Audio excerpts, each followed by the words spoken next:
There have been so many times that I've led worship where I feel like, you know what, God really wants us to be in this really, I don't know, very, very slow paced, meditative, worshipful, relational place, And so I plan out the whole worship set with just, I call them super soaker worship songs, right? Like we're just going to stay in his presence. We're just going to be there. And then the set flops. Like it feels like people can't wait for the song to end. And I'm like, oh Lord, I thought I obeyed. What's going on here? Now, usually when that happens, what has gone wrong is that there's no variety in the worship set. Okay, even if you want to create these moments, these super soaker moments, which I absolutely love to just recognize the presence of the Lord and dwell in those moments.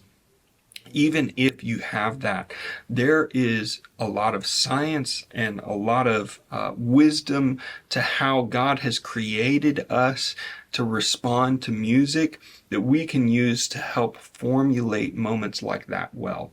And one of the ways to do that is to have variety in your worship set. Okay, every worship set, and if you've been paying attention, you probably know that your worship leader is going to start with an upbeat, kind of faster song. Usually they say something cheesy like, we're going to wake up together this Sunday morning by doing, this, more upbeat worship song. So it'll start high and then it'll kind of come down a little bit, and then you'll kind of have the low and reflective things through the middle of the service. Now, this is very much on purpose.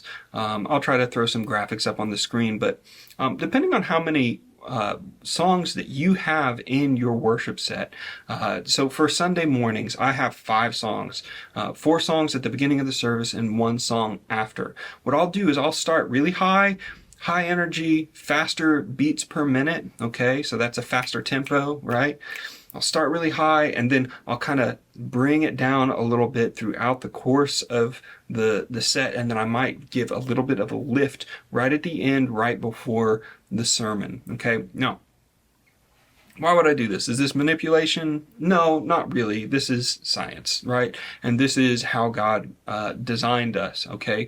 The amount of attention that we are able to give during a finite amount of time, if you start with faster beats per minute and then you slow it down gradually over the course of time, thousands and thousands of concerts have been studied, and this is just how it works. You're going to want to start with 1 fast song or 2 fast songs and then bring it down from there. Okay, now for a typical youth group, I've found most youth groups have 3 songs or 4 songs before someone gets up to speak, and then a song at the end. Now, the song at the end is a little bit of a wild card. You're going to want to talk to your youth leader and find out what the topic is about. He may want a specific song at the end, or he may want something that reflects his final point, okay? And so you want to go with that, but a lot of the times that song is going to be more reflective.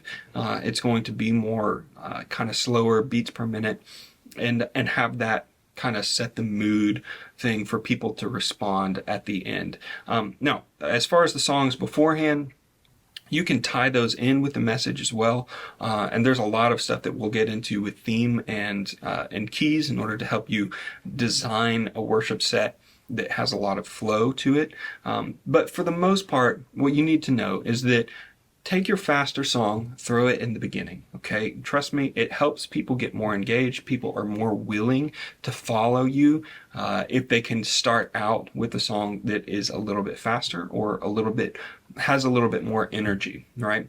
And so, there's Firm Foundation, He Won't Fail, right? That one, it's not very fast. He won't fail.